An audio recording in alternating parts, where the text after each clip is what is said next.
last name and your title. Robert Milano, M-A-L-L-A-N-O, Associate Justice, Court of Appeal, Division I, 2nd Appellate District. And Justice Devich. Yes, Robert R. Devich, D-E-V-I-C-H, retired Associate Justice of the Court of Appeals. In fact, I'm sitting in the same room where I used to sit when I was assigned to this particular division, and here with Justice Milano. All right, we are all set to go, Justice Milano, whenever you're ready. All right, we're here to interview Robert Devich as part of the Appellate Court Legacy Project, so we can get the benefit of his wisdom and learning and advice. And where I was born. And where you're, well, good place to start, Bob. Where were you born and when? Well, I was born in Portland, Oregon. I hate to tell you how many years ago, but it was in 1926, so you do the math. I attended elementary school and high school in Portland, and went to college later on at the University of Portland. Yeah, before you went to college, you spent some time in the Pacific Ocean, did you, during the war? Yes. I was about 17 and enlisted into the U.S. Navy in 44 and was there until 46. I was a radio operator. Fortunately, I never was involved in combat, although I was stationed in Manila in the Philippines when the war ended. My only claim for fame back in the Philippines was that I played basketball with the U.S. Navy basketball team back there, and we won what they called the Philippine Olympics in 45 and 46. And that was made up of all military service teams and military ball players, and some that went to college and ones that graduated. And I remember a couple of names like George Sineski, who was the high scorer in the country in 1943, Angelo Musi, who played for Philadelphia Warriors back there. And that's when the pro basketball wasn't on the level that it is today. And we won the championship, so that was quite an accomplishment. So that gave you a leg when you played college basketball. You went to the University of Portland on the GI plan? Yes. Played basketball all 4 years? All 4 years, and I majored in business administration and graduated from there in 1950. Well, I saw something about a minor in philosophy now. You must have thought in the back of your mind you're going to be a judge someday, did you? No, not back then, but back then I was thinking about the FBI. Is that right? Okay. So, but they had a priest that was teaching at the University of Portland, Father Delani, who was so well acclaimed throughout the country, and he taught philosophy, and so you want to take advantage of him? oh yeah, he was great. He says the only way you're going to fail the course is if he throws the papers to the ceiling and they don't stick, he says. But you really learned from him because he was such an excellent teacher. And when you graduated from college, you went back to the Pacific, huh? Yeah, back in 50 and 52, I went to Hawaii. Again, basketball seemed to be a big part of my life around that particular time. And I went, there was a fellow by the name of Paul Fagan Jr. who owned Universal Motors, which was a Ford dealership. And he wanted to promote basketball in the islands. And so what he did is he recruited me, and I was the first one. And he later recruited other stateside ball players. And we played there in Hawaii. And he would have a round robin on the weekends where he would have a military team, the University of Hawaii, our team, which was Universal Motors, and he would bring a stateside team like the University of California, Bradley, University of Portland, and other colleges over, and we'd have a round robin. And on Saturday after the game, we would have a big luau. Now you were getting paid for this. You're a semi-pro? No, it was I was working. I was working for Universal Motors. Okay, you were working. Okay, and this was a company team, so Yes. you didn't exactly get paid for it, but No, and So So, okay, now you graduate with your learning about philosophy, you go play basketball for 2 years, and then Hollywood called. Tell us about, they tell us didn't about exactly Hollywood. call. I was hoping they would, but they never did. So in '53, I decided I sang for a band up in Portland, which is about a 17-piece band, and I thought I had a decent voice. And people that your friends will always tell you that, you know. And at that particular time, I had hair, and I didn't look too bad. And so I Still decided, look good, Bob. Thank you. I decided I wanted to come to California and see what I could do and try to maybe hook up with a big name band or something of that nature. But I came down here and the competition was just too tough. And so I decided to do other things. So All right. that's when I went to the Beverly Hills Police Department. All right, tell us about that. And what was the calling to the to law enforcement? Well, like I said, I was in the back of my mind, and I was anxious to become an FBI agent. So I knew that you either had to have a law degree or have investigative background. So in '55, I went on the Beverly Hills PD, and I was there from '55 to '65. And I served as a patrolman and as a detective. And I started law school there in '59. What prompted law school? Well, because I was thinking I'd Okay, go to still law the school FBI? and then go to Okay. the FBI. And fortunately, Southwestern, where I went, was great. And they allowed people like myself who were anxious to, I had gotten married in '59, and they allowed you to go to school and in the daytime or night. And I had some great friends on the police department where we used to shift hours in order so that I could, if they had a problem time-wise, they would work with me so that I could attend class. So fortunately, I was able to finish law school in '65. Well, you mentioned something, got married in '59. Now that marriage lasted 40 years. Oh, yeah. Say a few Yes. words about that. Well, she was a beautiful, Gloria was a beautiful movie star type of a woman. And she was the personal secretary to Congressman Roybal for about 5 years, and she was of Mexican descent. And because of that, she passed in 2000. But up to that time, we had a lot of activities that we did with the East LA and the Latin community. And I would say most of our activities were scheduled around the Latin community. All right, now when you graduated from law school, how long did you remain on the police department? I left in '65, and then I passed the bar in '65. Then I went to work for the DA's office in Los Angeles. And during that time that I was there at the DA's office, I did this, normally you do the prelims, and then they assigned me as head deputy in DA in Beverly Hills, which was interesting because I was able to work with the fellows for the police department that I had worked with there, and that was very pleasant. And from there I went on into doing felony trials in the San Fernando Valley for about 2 years.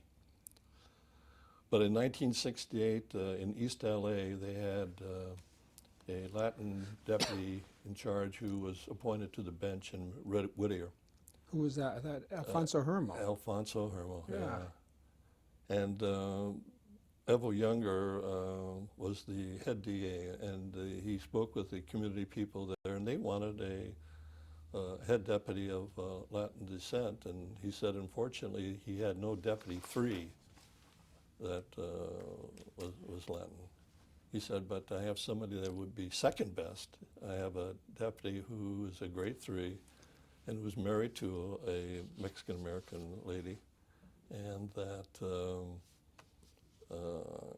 he was ready to come out to sit as the head deputy.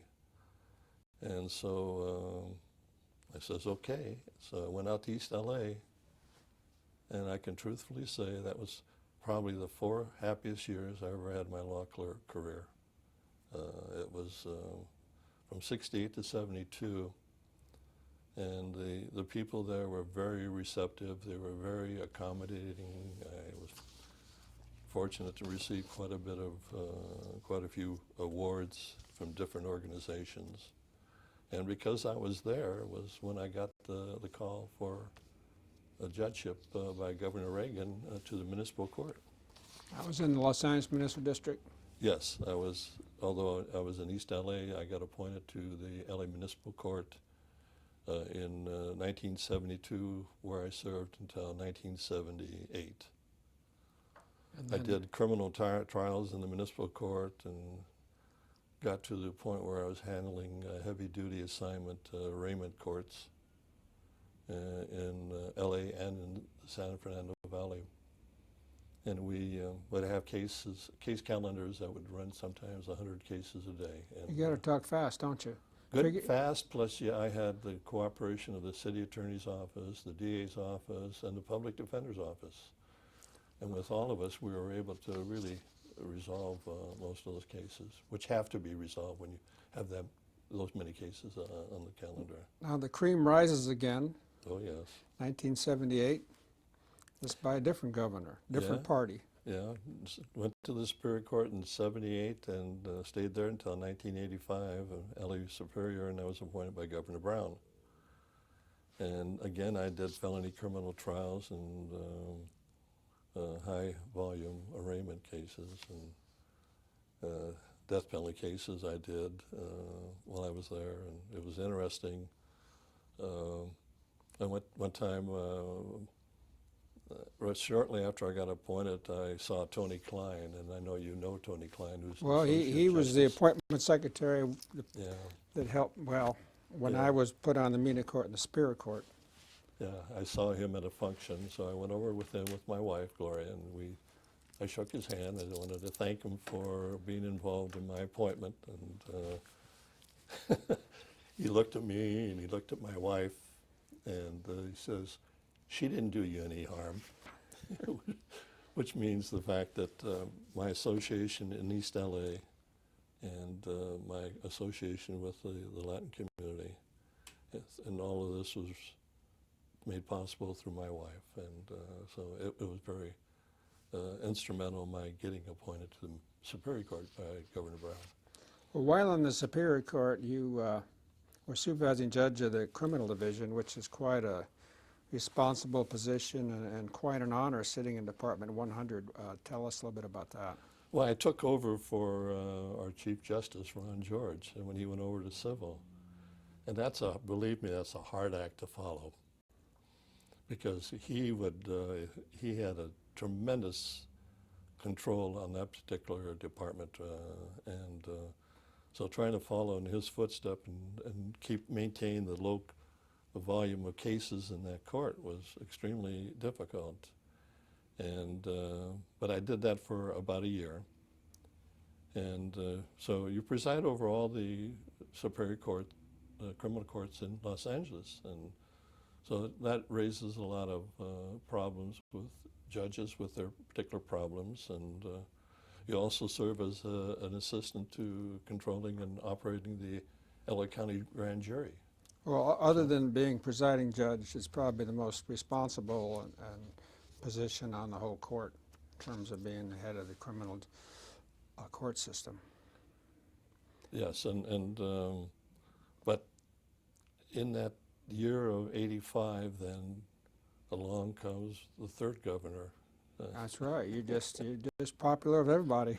Well, that was just the way the All chips right. fell. You went on the Court of Appeal in 1986, Yeah. appointed by Governor George DeMajian. Yes. How and, did that come about? Well, it's amazing. When he called to let me know that I was being appointed to the Court of Appeals, he said that he read my background and everything else, and the support that I had, fortunately, was from all different avenues, from defense lawyers, from prosecutors, from different type organizations from throughout LA, And so he said that my background was quite well-rounded. I think those were his words. And so he said that was the reason that he thought of me for the Court of Appeals. And I loved once I got on there, I loved the civil aspects, because everything was always criminal up to that time. I didn't know a summary judgment from a demur until I got on the Court of Appeals. And but I loved the research, and fortunately I was assigned to this particular division with Justice Spencer as the presiding judge, and with her, she's a very fine lady, and the colleagues that we had on that particular time, Sandy Lucas and Zach Hansen, we had a great time, and they really helped me, and we used to have a few squabbles, but as you know, that happens up here. But Now, you opened this building, the Ronald Reagan building, moved over Yes. here, and we're in this chambers, In right? this As we're sitting same right now. These are chambers. your books right here. Or yeah, were your in books? fact, I think some of the furniture that I was involved in when we, I know the desk was the Yeah, desk. that's about 100 years old. That's, You didn't want to let go of that. no, I didn't. I think that was here when 1906, when the Court of Appeals started. Well, now I'm not worried about civil cases. I think I can handle any civil case that comes along. Well, you had Rock Hudson Oh, yeah. Oh, and yeah. Roland Polanski. Yeah. But two cases that I had on the Court of Appeals that took some doing was Delaney versus Superior Court, which involved the Shield Law, and No Oil versus the City of Los Angeles, which had to do with the environmental impact report due on the oil well by the Pacific Palisades.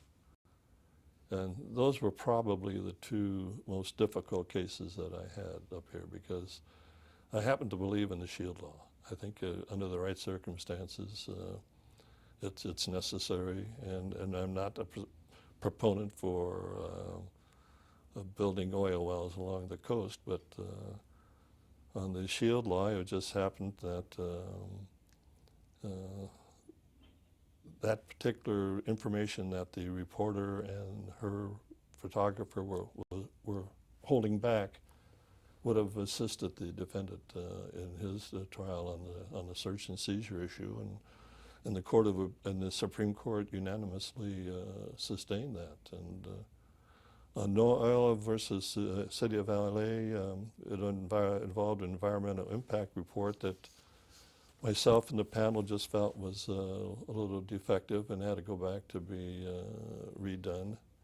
But we felt that it didn't, and we sustained it. And but it was settled, and an oil well was never built, and somehow they worked it out with the. Now, did you get any criticism in the press on these two cases? Oh yes. Well, why don't you say something about that? Tell the future judges about having to take heat sometimes, and that being part of the job. Well, that's part of the job, and you go along with it, and you know when you do it.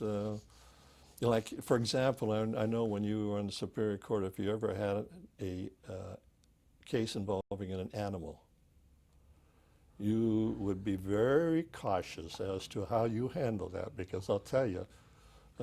I had a cat killing case once, and Okay. And I was very careful on what I said. Yeah. And a lot of people, I mean, I love my dog dearly, and people are attached to pets, so that's a good thing to warn judges about. Don't make light of a case involving never. an animal. I had a cat case where a guy put a cat in a mailbox and lit a piece of paper and threw it in, and it didn't burn the cat. It just singed his whiskers, and so it came back, and there was a probation report. It came back, said probation.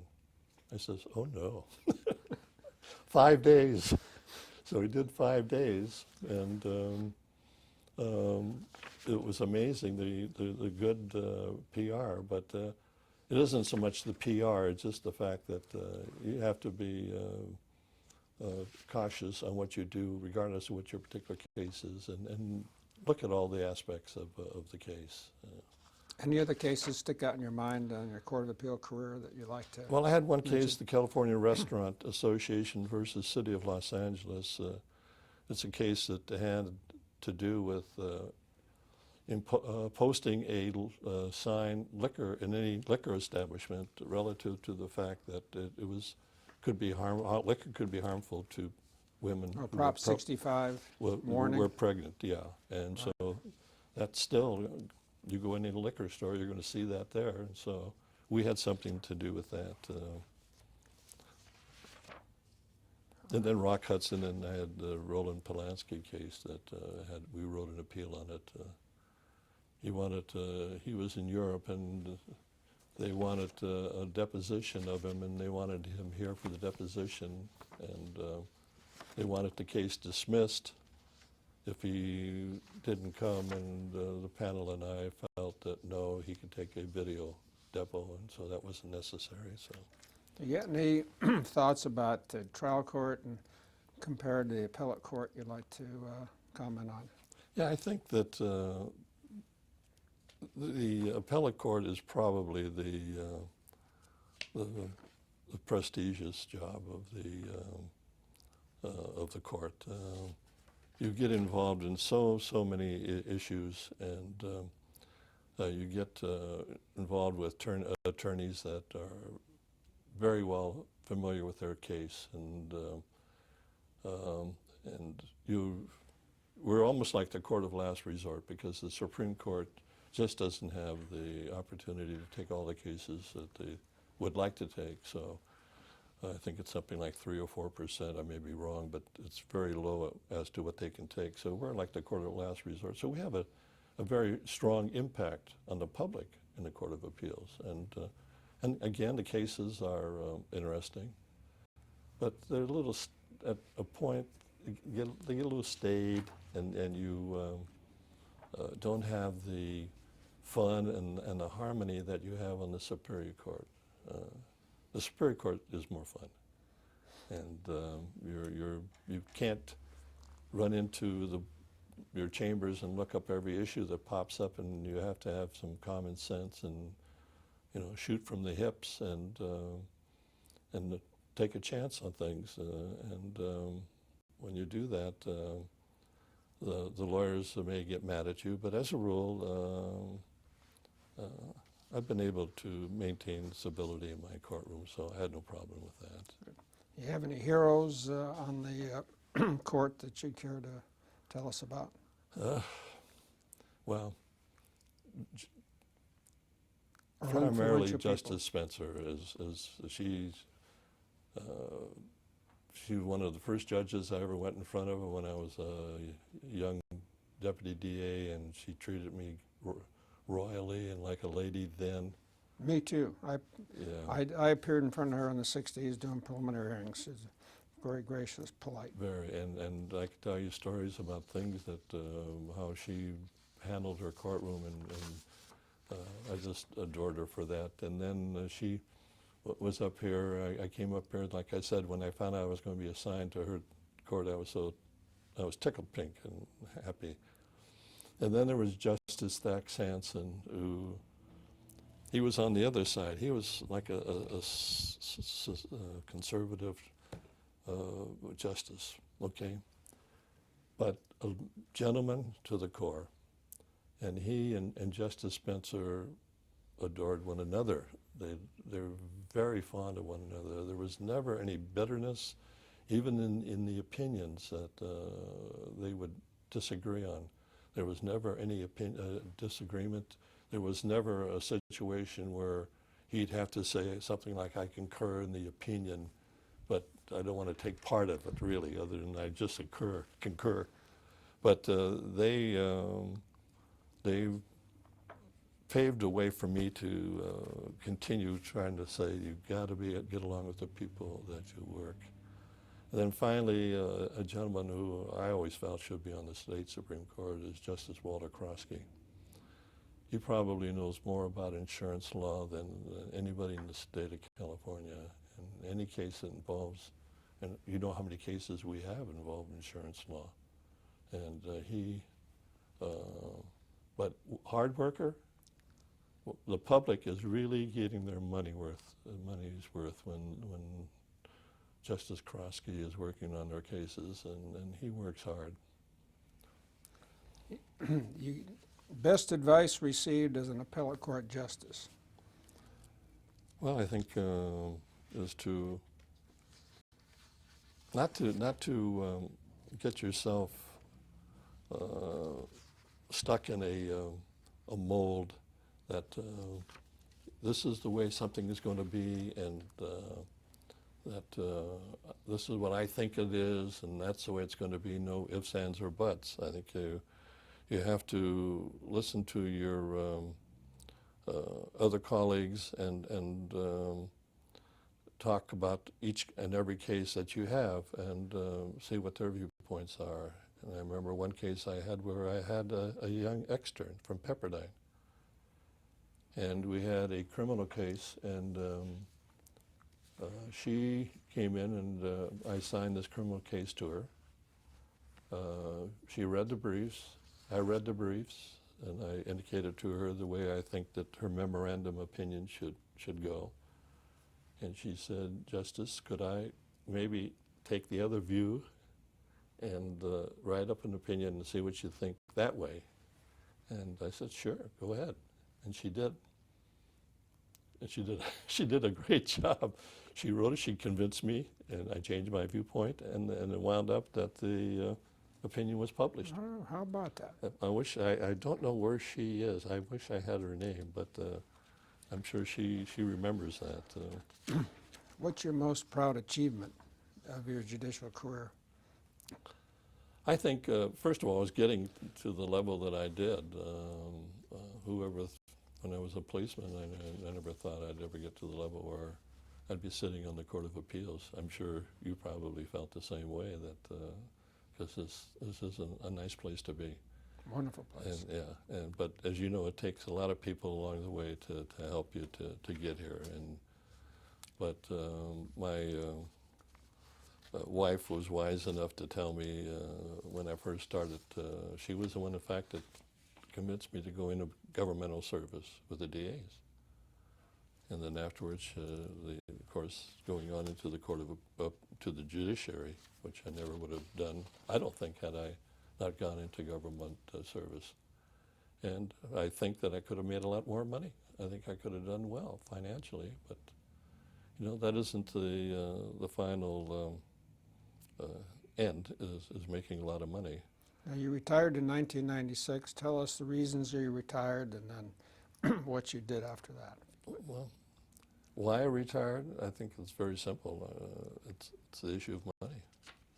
It's unfortunate, but when you reach your 60th birthday and you have got your 20 years in, and you look at it and you see that you're making 25 cents on the dollar, and you realize that you owe something to your family, and so it was money plus the opportunity to go out and spend more time and maybe take more vacations and things with your family. Now, you're private judging now. Are you taking enough Yes. time to enjoy life? Very much so. Oh, And so I'm doing arbitrations, mediations, and the whole gamut of business law, medical malpractice, legal malpractice, employment, and so it's another learning experience, and I enjoy it very, very much. Tell us about your views on the challenges facing the judicial system today. That's sort of ironic because the other day, and I think I have it right here too, was an article that appeared on June the 16th relative to the Riverside County and the problem they're having with the courts and the need for more courts, more judges. And that's the problem. There's just not enough courts and judges to handle the volume that they're faced with. And in order to do that, I think you're going to have to pay them a little bit more money. And again, it's ironic. I don't know if you watched The Sopranos, but I did, and there was one scene in there where the daughter Meadow, who was going to think about going to a law school, was with her boyfriend, who She was used a to lawyer. want to be, I'm not saying I watch it, but she used to want to be a doctor. And Yes. she changed to a lawyer. Yes. Yeah, she wants to change the world, yeah. And so her boyfriend, who was there with her, is with a law firm. And he was indicating to her that, his firm is thinking of hiring her when she becomes a lawyer, and that they want to pay her $170,000. And I just sat there and I laughed, because $170,000, they don't make that kind of money on the state Supreme Court. So that tells you, and that's always been that way. It was sort of a laughing type thing, because we used to sit on the bench and you'd have deputy DAs who were making more money than the judges, and first-time lawyers that were making more. But so if you want to get the quality, and believe me, you compare California judges with the rest of the world, and you're going to find out that we're blessed with having the quality of judges that we have here in California. Well, as part of this legacy process, we need you to give us words of advice based on your 35 years. You went on the bench in 1972. You've seen a lot. So for prosperity, please, wisdom and guidance of all ourselves and all the future judges, words of advice. Well, as I look back, I recall that one of the things I've always been sorry about is the fact that when I was going to law school, I was studying all the time. When I became a DA, I was studying all the time. And same way when I went on the bench, you get a lot of demands, both socially and as far as work is concerned. And I found, as I look back on my life and my career, that the one thing I wish I could have done was devote more time and enjoyment with my family and my daughter and son and my wife. We went on vacations and things like that during the summer. So, but as I look at it now, I see families with little tiny kids going to church and hugging the kids and everything else. And I look back and I said, did I do that? I don't think I did, because I was studying. On weekends I'd study. So all I can say to judges is that make the time, and that will be, you overcome that, and you'll be very, very happy in your professional career as a judicial officer. Well, Bob, you've had a real fascinating, interesting career, from a singer, basketball player, to a court of appeal justice. So Well, you're part of our American or California legacy. So well, thank you, Robert. Thank you for the interview, and hope I have many, many more years. I hope you do too. Okay, thank you. Okay.